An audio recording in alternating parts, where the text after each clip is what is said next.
Welcome, my bountiful friends. It's time to grab a shallow coupe of French champagne and invite your partner to a waltz or a mazurka before engaging other guests in conversation about the probability of invasion. Because today we're going to the ball in Leo Tolstoy's epic War and Peace. This story centers on a bunch of Russian aristo families whose world, both inner and outer, are rocked when the French emperor decides to add Russia to his collection of countries.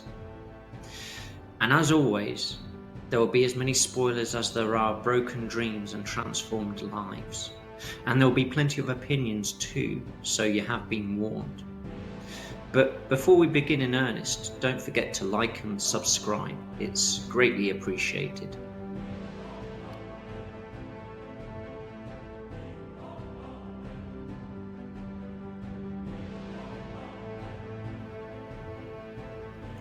The story and origins of War and Peace lie in Leo Tolstoy's personal history, intellectual concerns, and evolving literary ambitions during the late 1850s and early 1860s. After serving in the Crimean War and achieving early literary success, he entered a period of intense reflection on history, morality, and the nature of human freedom. These concerns coincided with a growing dissatisfaction with conventional historical writing, which he believed oversimplified events by attributing them to the actions of prominent individuals. He initially conceived the project not as a vast historical epic, but as a novel about the Decembrist revolt of 1825, where an attempted coup of young Russian officers sought to overthrow the Tsarist autocracy. His early idea focused on an aging Decembrist returning from Siberian exile to Russia. However, as he began to explore the character's past, he found himself moving backwards in time, first to the Napoleonic era, and eventually to the events of 1805 to 1812. This backward expansion fundamentally reshaped the project, shifting its focus from political rebellion to the broader forces shaping history and personal destiny. As he researched the Napoleonic Wars, he immersed himself in memoirs, military reports, letters, and historical studies. He was deeply critical of the standard story of heroic daring-do and the greatness of leaders. This research not only informed the battle scenes, but also fed directly into the novel's philosophical arguments about causation, leadership, and historical necessity. His dissatisfaction with existing explanations of history became a driving force behind the book's structure and thematic scope. The writing of the novel took place primarily between 1863 and 1869, during which Tolstoy lived at his estate, Yasnaya Polyana. The process was lengthy and demanding. He revised obsessively, often rewriting chapters multiple times. His wife, Sophia Tolstaya, played a crucial practical role, copying out manuscripts by hand, sometimes repeatedly, as Tolstoy continued to make changes. Surviving drafts reveal that characters' names, personalities, and narrative emphasis shifted significantly over time, indicating that the novel evolved organically rather than according to a fixed plan. It was not published all at once, but rather in volumes, and it first appeared serially in the Russian journal The Russian Messenger, beginning 1865.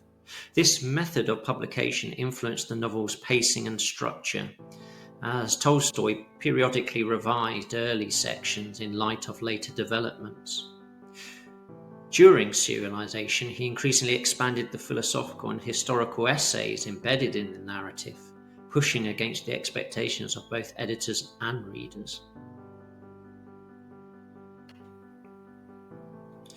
The novel was completed in book form in 1869, though he continued to revise it still afterwards.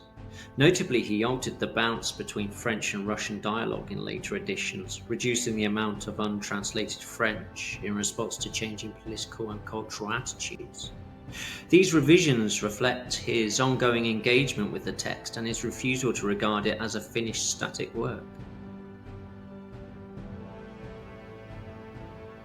He resisted categorizing it as a traditional novel. It combined fiction, history, and philosophy, emerging directly from the conditions of its creation. The work grew not from the impulse to narrate a single grand story, but rather from its expanding attempt to understand how individual lives unfold within the vast, impersonal movement of history.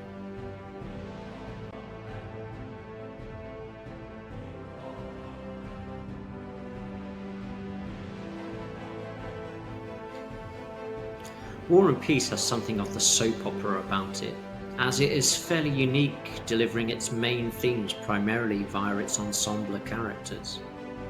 Not just the protagonist, like the majority of fictional novels, but through the entire cast. Tolstoy first exhibits the characters' attitudes, values, and ideas during the non-challenging easiness of peacetime, and then contrasts and critiques them by showing how each character's values are challenged and often altered by experiencing or witnessing the brutalities of war and the mental, physical, and spiritual hardship it brings before, during, and after. The characters are clumped into aristocratic familial lines in order to create pockets of outlooks and behaviours. These familial lines are the Bezukovs, the Bolkonskis, the Rostovs, and the Kuragins. Pierre Bezukov is the philosophical centre of the novel. Pierre's journey is from confused heir to a spiritually grounded man, and he mirrors Tolstoy's own inquiry into meaning, free will, and moral awakening. Pierre is a large, awkward, bespectacled, and physically ungainly man who is earnest, naive, searching, morally serious. He often expresses idealism, clumsiness, compassion, and inner spiritual restlessness. Prince Andrei Bolkonsky is the novel's tragic realist. He embodies heroic ideals and their inevitable collapse. His illusions are painfully stripped away through war and loss. He's described as handsome, reserved, aristocratic, and austere. He's intellectual, proud, disillusioned, and introspective in his nature, and during the story we see him exhibit stoicism, honour, and finally existential melancholy as the realization of reality comes home to him. Princess Maria Bolkonskaya is the novel's moral ballast. She represents humility, spiritual endurance, and quiet strength. She's deeply religious, gentle, and self-sacrificing.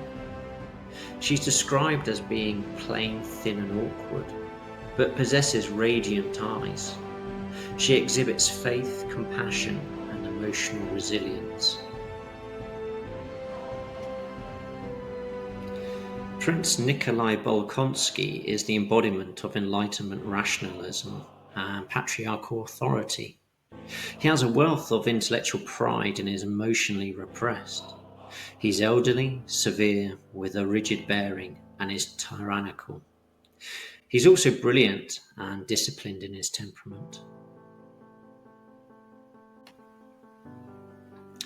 Natasha Rostova is the life force of the novel. She represents instinct, feeling, and authentic vitality. She's not conventionally beautiful, but is lively, expressive, and radiant. She's emotional, impulsive, intuitive, and loving. She exhibits emotional honesty, musicality, and growth through suffering. Count Nikolai Rostov is the decent man of action. His arc shows the nobility and limits of the traditional concepts of honour. He's handsome, athletic, and soldierly, with a warm-hearted, impulsive, and honour-bound personality. He displays loyalty and generosity, but is financially reckless. Countess Rostova is the symbol of familial warmth and excess. She's an aging beauty and a maternal presence. She's emotional, indulgent, and anxious, and is devoted to her family and emotionally volatile. Sonia is the sacrificial figure. She lives for others rather than herself. She's pretty, dark-haired, modest, self-denying, loyal, resigned, and exhibits devotion, passivity, and moral quietness. Helene Kuragina is the embodiment of beauty without goodness. Although she is strikingly beautiful and statuesque, she's actually cold, manipulative, and morally hollow. She demonstrates social ambition, sexual power, and emptiness. Anatoly Kuragin is handsome, charming, careless, hedonistic, reckless, irresponsible, selfish, and morally vacant. He is a catalyst of chaos, personifying temptation without conscience. Prince Vasily Kuragin is polished, elegant, socially adept, and calculating. He's a social climbing opportunist and political manipulator who operates through a facade of superficial charm. Since War and Peace is an early entry in what is often described as historical fiction, we are also given two contrasting real-life historical personalities who are the earthly prime movers of the novel's events. First, we have the French Emperor Napoleon Bonaparte, and he's the main antagonist. He's invading Russia with his Grande Armée and bringing war into the lives of the preceding characters. He's described as being vain, controlling, self-conscious, self-mythologizing, ego-driven, theatrical, and overconfident. He's Tolstoy's deconstructed great man, a symbol of historical illusion. We then have the Imperial Russian Field Marshal Mikhail Kutuzov. He's portrayed as heavyset, aging, and weary, but he's also patient, intuitive, humble, possessing strategic restraint, compassion, and realism. He's Tolstoy's true hero. He represents wisdom through surrender rather than control. Lastly, we have an archetypal representative of Russian serfdom itself. That is to say, the rural peasant population who were tied to the aristocrats' land in Russia. They are represented by the character of Platon Karatayev. He's a perfectly ordinary peasant. He's serene, accepting, and wise. He's the spiritual catalyst for Pierre as he displays the divine virtues of simplicity, surrender, and the unity with life.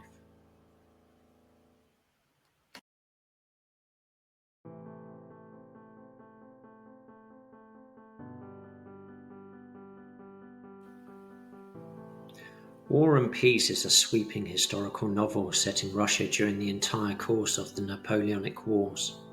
It follows several aristocratic families whose private lives unfold alongside major historical events, showing how individual destinies intersect with forces far beyond personal control. The novel opens in St. Petersburg high society, where political discussion, romance, and ambition mingle uneasily. Three central figures are introduced: Pierre Bezukhov, an awkward idealistic young man who unexpectedly inherits immense wealth. Then we have Prince Andrei Bolkonsky, an intelligent but disillusioned aristocrat who seeks meaning through military glory. And then we have Natasha Rostova, a lively, emotional young woman growing up in a warm but financially unstable family. Prince Andrei leaves his unhappy marriage to serve in the Russian army against Napoleon, At the Battle of Austerlitz, he is severely wounded and experiences a profound spiritual awakening when he realizes the emptiness of personal glory. Disillusioned, he returns home changed, while his wife dies in childbirth.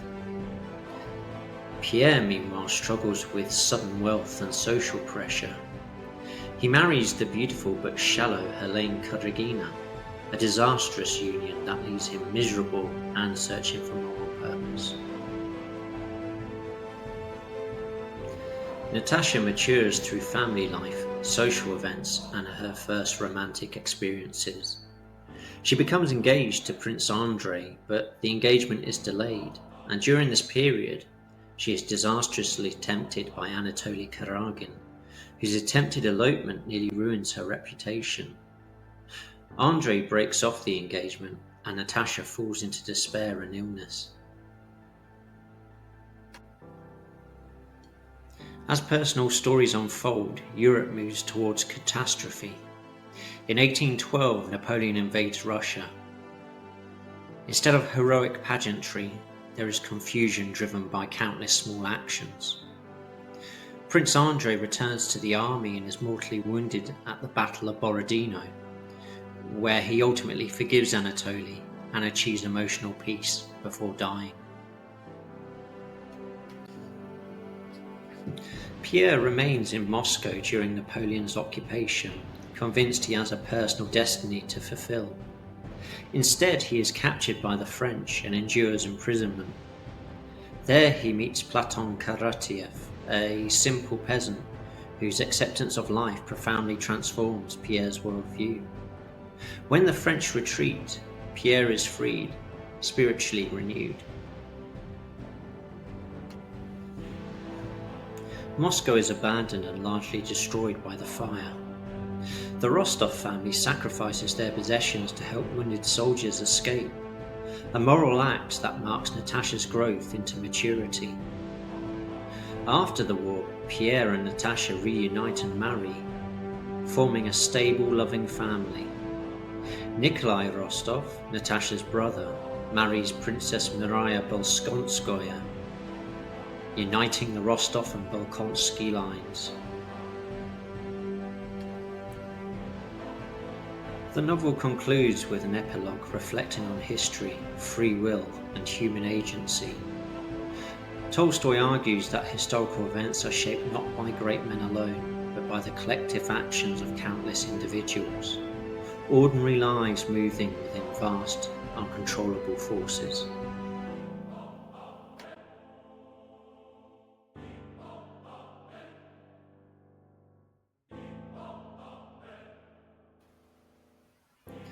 War and Peace is expansive, immersive, and unhurried. Tolstoy writes with an almost panoramic patience, allowing scenes to unfold gradually and often without any obvious dramatic emphasis. Rather than guiding the reader towards neat climaxes, he presents life as it often is experienced, which is uneven, repetitive, and shaped by small mundane moments as much as by any great event. This gives the novel its distinctive sense of realism and its psychological depth. His prose moves fluidly between the intimate personal lives of individuals and vast historical vistas of a scale. A single paragraph may describe the fleeting thought of a character at a dinner table, while the next shifts to the movement of armies across Europe. Yet these shifts rarely feel abrupt. He uses a calm, authoritative narrative voice that treats private emotion and public history with equal seriousness, reinforcing his belief that both are part of the same living process. The atmosphere is deeply human and grounded. Even in scenes of war, he avoids romantic or heroic language. Battles are depicted as noisy, chaotic, and confusing, often filtered through the limited perception of individual soldiers who do not understand what is happening to them. This creates an atmosphere of disorientation rather than glory. Smoke, exhaustion, fear, and chance dominate the battlefield, stripping away its mythic grandeur.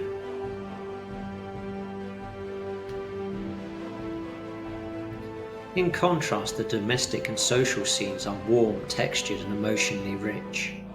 Drawing rooms, country estates, balls, and family gatherings are rendered with careful attention to gesture, tone, and social nuance. He excels at capturing the subtle atmosphere of conversation, the awkward silences, sudden shifts of feeling, and unspoken desires. These scenes often feel quietly alive, filled with movement beneath the surface. A key stylistic feature is the psychological realism. Characters are not defined by fixed traits, but by fluctuating states of mind. Thoughts contradict one another. Resolutions dissolve. Emotions arrive unannounced.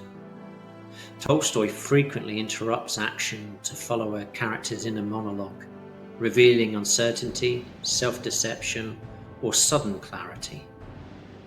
This produces an atmosphere of mental closeness, as though the reader is inhabiting the character's consciousness, rather than observing them from a distance.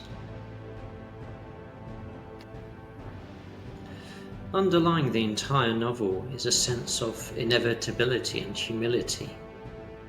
Digressions on history and free will reinforce a sense that individuals move within forces they only partially comprehend.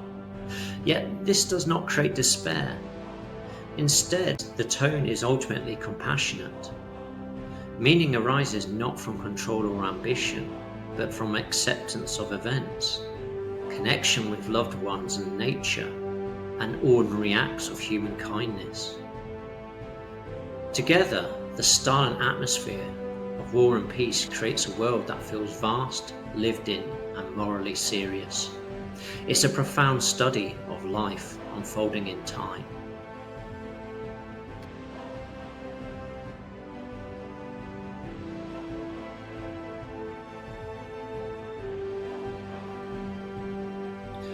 One of the central themes of the novel is the illusion of control. Tolstoy repeatedly challenges the idea of individual genius, especially great men like Napoleon, shaping history through their will and their intellect alone. Instead, he portrays events as the result of countless small actions, accidents, misunderstandings, and collective movements.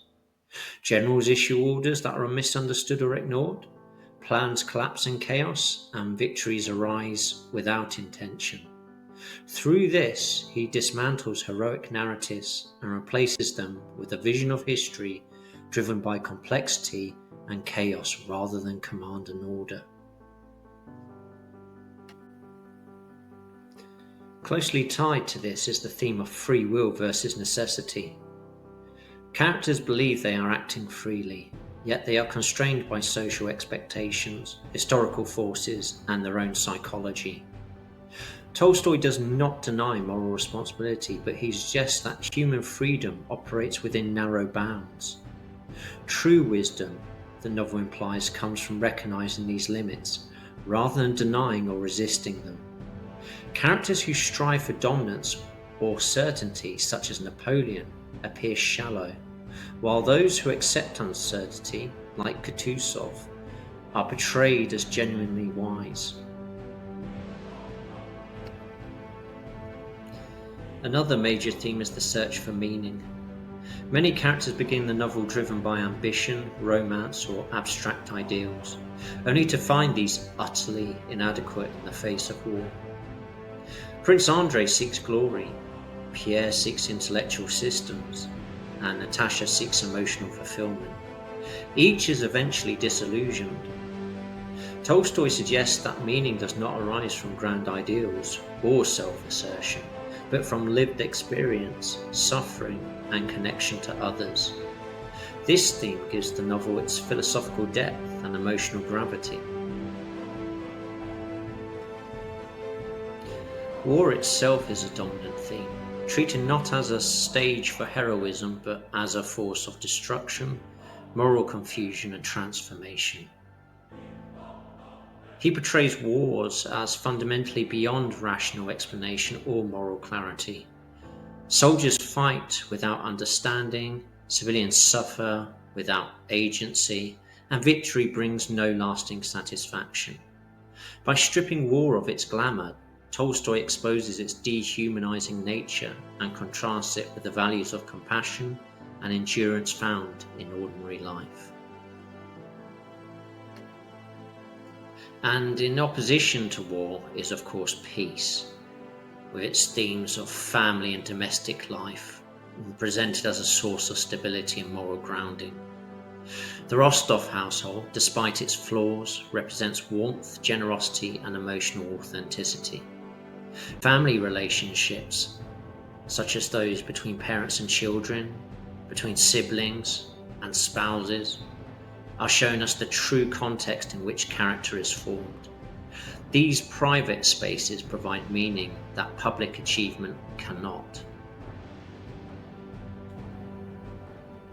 A quieter but profound theme is spiritual awakening through suffering. Many characters only achieve clarity after loss, humiliation, or physical pain. Prince Andrei's enlightenment comes through injury and his impending death. Pierre's comes through imprisonment and hardship. Suffering strips away illusion and ego, revealing compassion, humility, and acceptance. Together, all these themes form a coherent moral vision. That human greatness lies not in attempting control or conquest over others, but in understanding one's place within the vast, uncontrollable movement of existence itself.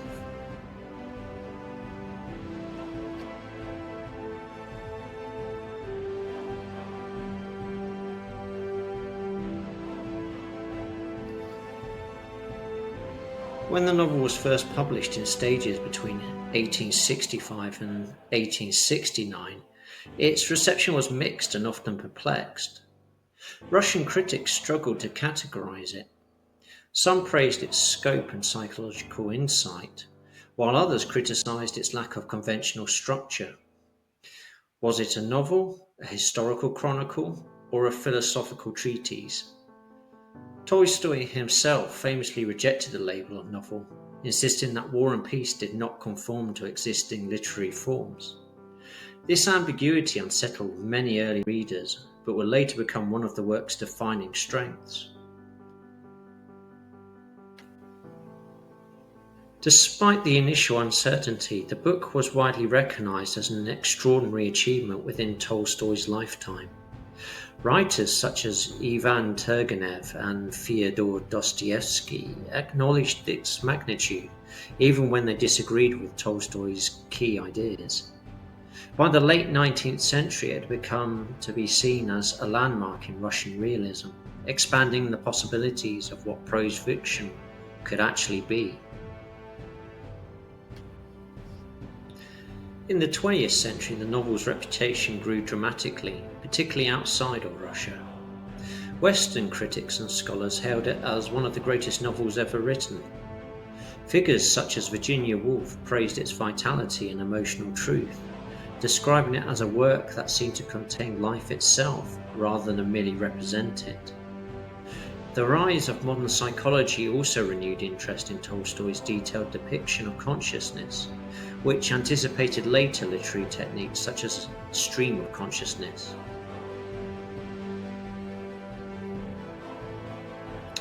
Beyond literature, the novel has shaped cultural understanding of Napoleonic history and early 19th century history, and it often influences popular perceptions more strongly than academic histories. Its adaptations, such as film, television, theatre, and opera, have further cemented its status as a cultural monument, even though many adaptations struggle to capture its philosophical depth.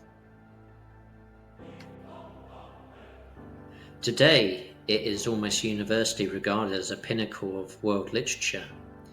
It is frequently cited in polls of the greatest novels ever written, and remains central to academic study. While its length and complexity can intimidate modern readers, its enduring legacy lies in its unmatched ambition, a work that seeks not merely to tell a story, but to understand how human lives unfold within the vast currents of history. In this sense, War and Peace endures not as a relic of the 19th century, but as a living exploration of human experience that continues to challenge, inspire, and redefine what a novel can be.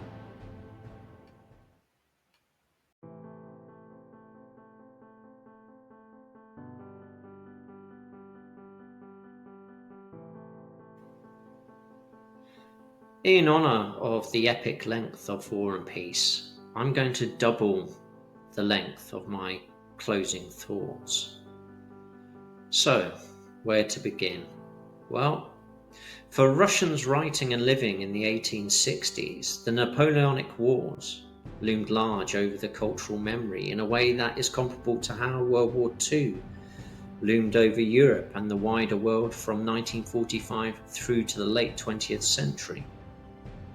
When Tolstoy was writing it, the war he depicted was not distant antiquity, it was still within living memory.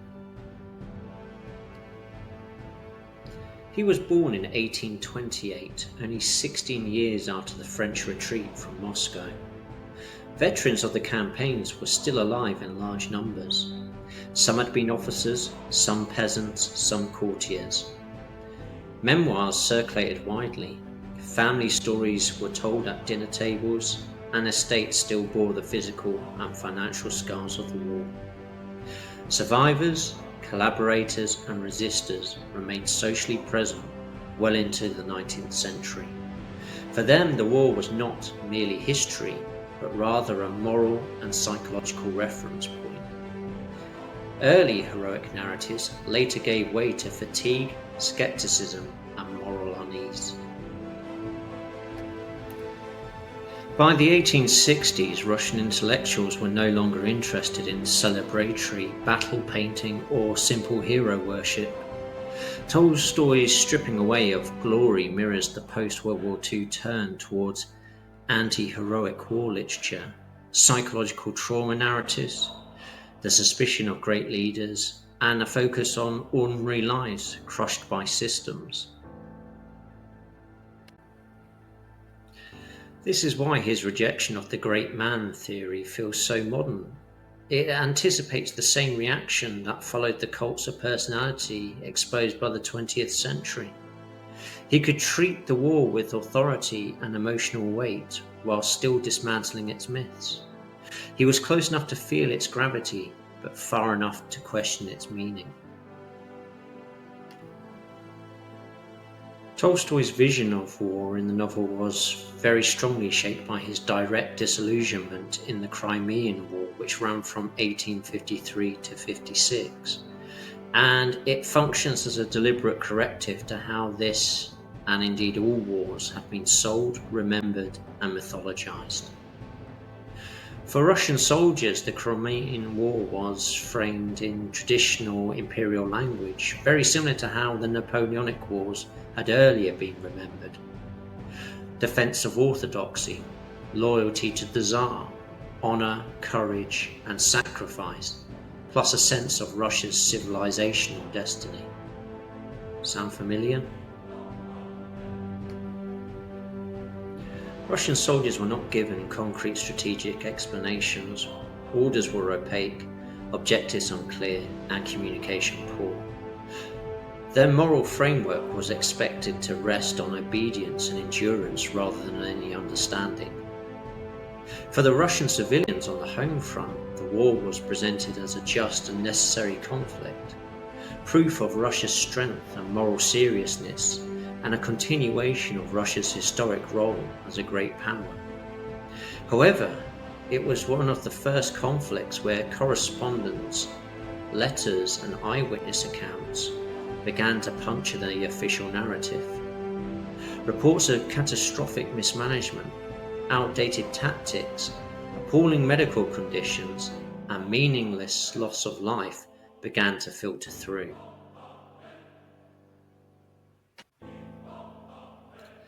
Tolstoy served as an artillery officer at Sevastopol for the entire duration of the conflict, and what he learnt there directly dismantled his earlier romantic notions of heroism. War was not experienced as a feat of strategy or glory, as it is so often sold. It was experienced as confusion, noise, fear, and boredom punctuated by terror. Men did not know what was happening, why orders were given, or whether their actions mattered. This is exactly how battles function in war and peace. He saw firsthand that command was largely illusory, with orders arriving late or even not at all. Plans dissolved instantly, and success or failure often hinged on chance. This experience was where his philosophical attack on the great man theory of history was born. Napoleon is not criticized because he is evil, but because he believes he can control events. Had Russia emerged victorious, the suffering Tolstoy witnessed might have been absorbed into a redemptive national narrative, one of sacrifice justified by triumph. Instead, the war ended in strategic defeat, humiliation, and exposure of incompetence. Thousands died, Sevastopol fell, and nothing meaningful was gained. That outcome made the prior rhetoric of honour, destiny, orthodoxy, glory collapse under its own weight. All that remained was human waste and loss.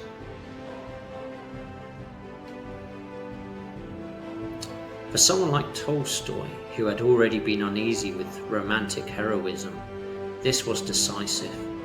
The gap between how war was sold and how it ended was simply too large to reconcile.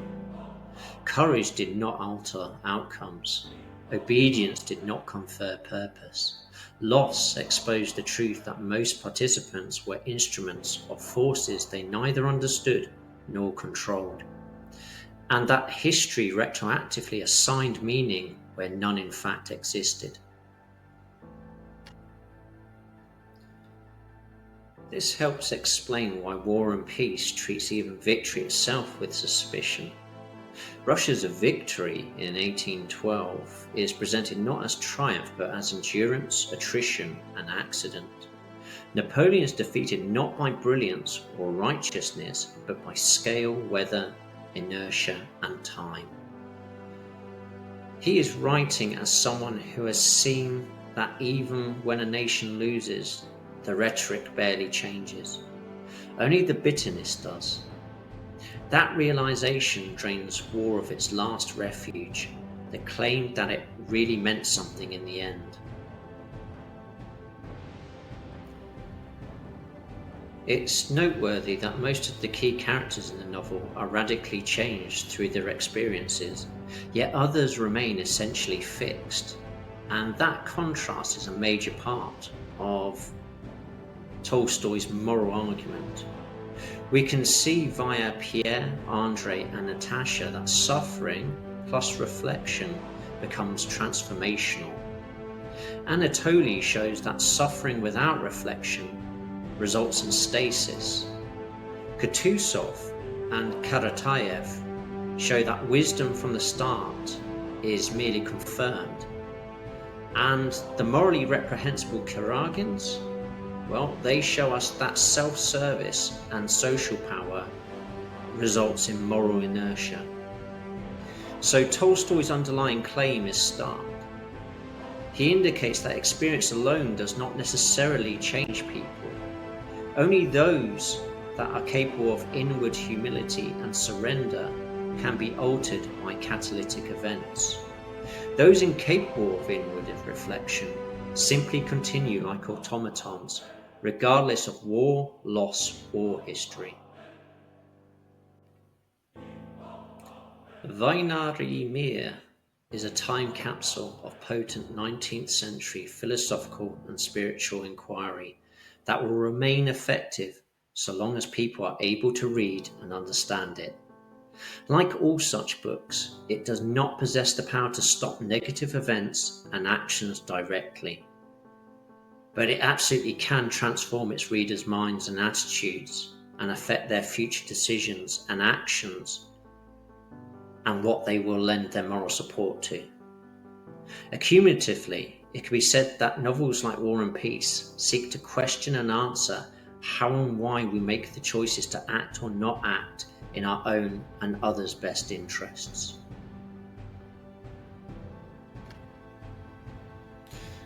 So what are your thoughts on this epic tale of imperial wars and aristocratic transformation?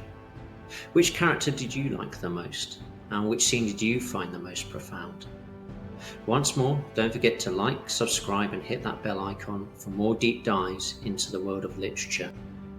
Until next time, keep reading, and remember, if your government or great leader suddenly starts talking about initiating a war and feeds you a narrative that the impending conflict is a glorious and necessary endeavour, then ensure that you first verify that they are in fact sending their own sons and daughters to the front line. Otherwise, perhaps you should just give it a miss. And on that note, mesdames et messieurs, gospoda I dami, au revoir, Bogdast, until we meet again.